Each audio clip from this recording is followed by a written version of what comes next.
அன்பானவர்களே, இந்த லென்த் நாட்களில் சிந்திக்க ஒரு சிறுகதை முடிசூட்டுகிறார் என்ற தலைப்பில் வெளிப்படுத்தின விசேஷம் 19ஆம் அதிகாரம் 12ஆம் வசனம் சொல்லுகின்றது. அவருடைய சிரசின் மேல் அநேக கிரீடங்கள் இருந்தன. ஒருமுறை ஜெர்மன் தேசத்து இளவரசன் ஒருவர் இங்கிலாந்து தேசத்து அரண்மனை பார்ப்பதற்காக வந்தார். அங்கே உள்ள ராஜதபார அறையிலே தேசத்தை அரசாண்ட முன்னால் பெரிய பெரிய ராஜாக்களின் முழு உருவப்படங்களை கம்பீரமாய் வரையப்பட்டிருந்தன.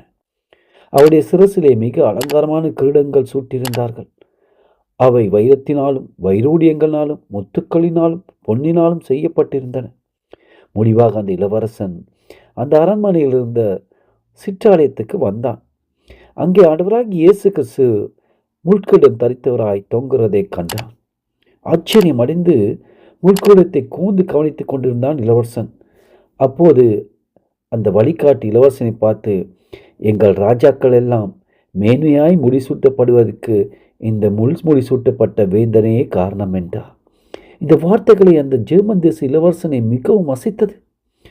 அன்பானவர்களே, ஆண்டவராகிய இயேசு கிறிஸ்து மகிழ்ச்சியோடு தம்மை முள்மொழி சூட்டப்பட்டு ஒப்பு கொடுத்து நமக்கு ஆசீர்வாதமான கிரீடத்தை சூட்டினார். முள் என்பது சாபத்தை குறிக்கிறது. ஆதாம் ஏவாள் பாவத்தின் நிமித்தம் பூமியிலே சாபங்கள் வந்தன. சபிக்கப்பட்ட இந்த பூமி முள்ளையும் குருக்களை முளைப்பித்தன. கொடிய முல்லை போன்ற சாபத்தை மனிதன் சிரசில் மேல் ஏற்றுக்கொண்டு சாபத்தை முறிக்க வழி தெரியாமல் தவித்தான். ஆனால் ஆண்டவராகிய இயேசு கிறிஸ்து அந்த சாபத்தை எல்லாம் முறிக்க விரும்பினார்.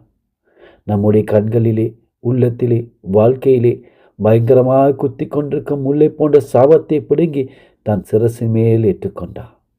அதே நேரத்தில் அவர் நம்மை தம்முடைய பிள்ளையாக்கி ராஜகுமார்களாக ராஜகுமார்த்திகளாக மேன்மைப்படுத்தி ஆசீர்வாதமான கருத்தை சூட்டியிருக்கிறார். கர்த்தர் தாமே உங்களை ஒவ்வொரு ஆசீர்வதிப்பார்.